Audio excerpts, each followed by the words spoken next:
Hello everybody, this is Jorge Algara72 for the Trapdoor channel, bringing you today the Elephant Trap. The year is 1848.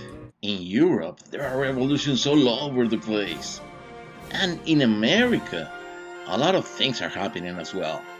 For the first time, the Niagara Falls had frozen, staying like that for 30 hours. A bit more to the south, the Mexican-American War had finally come to an end, signing the Treaty of Guadalupe. Precisely in this border is where the gold rush began, in California state. Everybody was crazy happy panning for gold at the rhythm of their new super top hit, Oh Susanna by Stephen Foster. Okay, so that was the world back then. Now let's go to Berlin, Germany, where two great things are happening in the world of chess. Being the first one, that Max Friedrich Wetzel proposes the famous 8-queen problem, publishing it in the Deutsche Schachzeitung, that translated would be German chess paper. And the second, being the reason for this video, is the game between Karl Magget and Daniel Harwitz, in which Magget surrenders to the 8th move of what we know now as the Elephant Trap. So now we know where it was born. What about the name? Well, it turns out that a famous variant of chess is the Chinese chess, called Xianqi. And the Dark Bishop's movement in this game corresponds to a Xianqi piece called Elephant. Long story short, there is a similar attack under the same name, so we got borrowed from here. Well, I really hope you enjoyed this introduction, and now let's go to the fun part. Let's go to the trap. It comes from the Queen Gambit declined modern defense line, beginning with d4, d5, and then white offering the Gambit pawn moving c4. There are a couple of ways to decline it. In this case, we'll do it with the e-pawn, e6. The most common answer to this point is white attacking the d5 pawn with his knight to c3, to what we'll answer with knight to f6, defending it. So far so good, 2 attackers, 2 defenders. And attacker number 3 will come in the form of a dark bishop.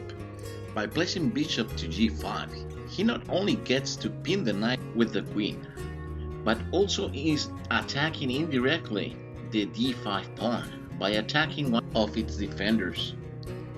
Now, instead of pushing the bishop away with h6, which is pretty much a bad move anyhow, we will add another defender to the defender, sort of saying. Knight d7 will protect our attacked knight, which is actually a terrible move if it wasn't planned that way, since blocks out the queen from defending the so famous by now d5 pawn.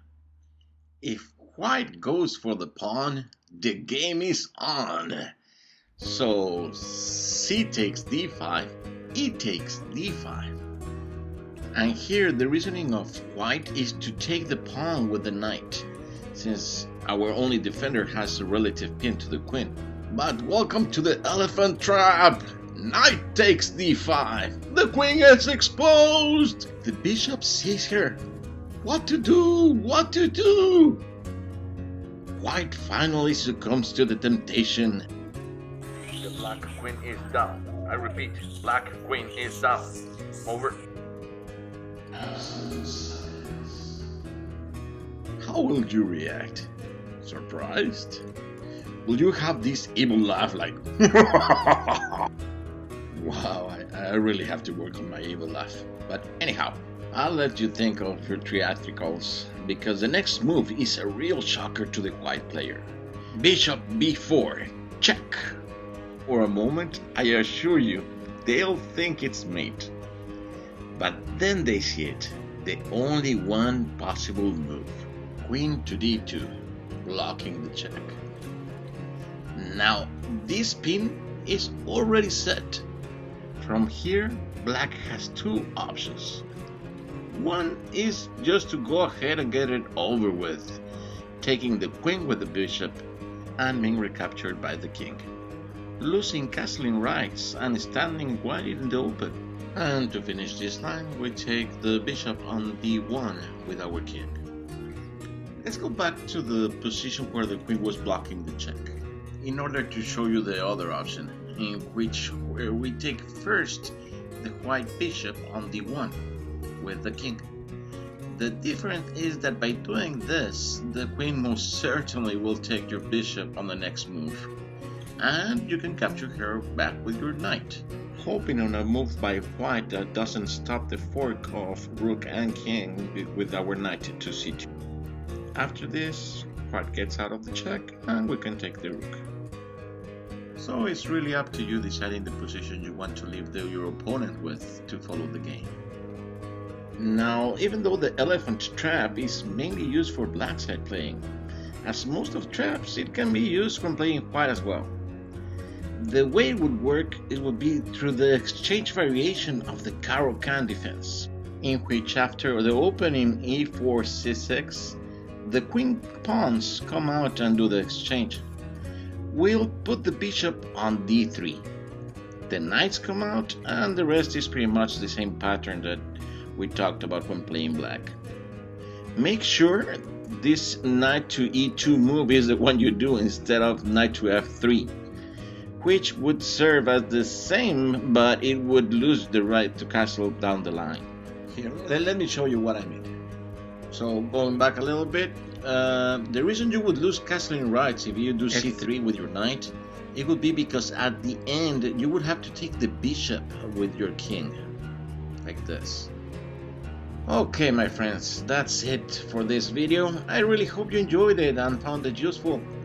If that's the case, please do give us a thumbs up by clicking on the like icon below. More importantly, don't forget to subscribe to our channel in order to get the latest uploads for chess traps. All your comments, ideas, questions and requests are welcome. Finally, I play at chess.com. Look for me. Let's play a game. Jorge Algara 72, out!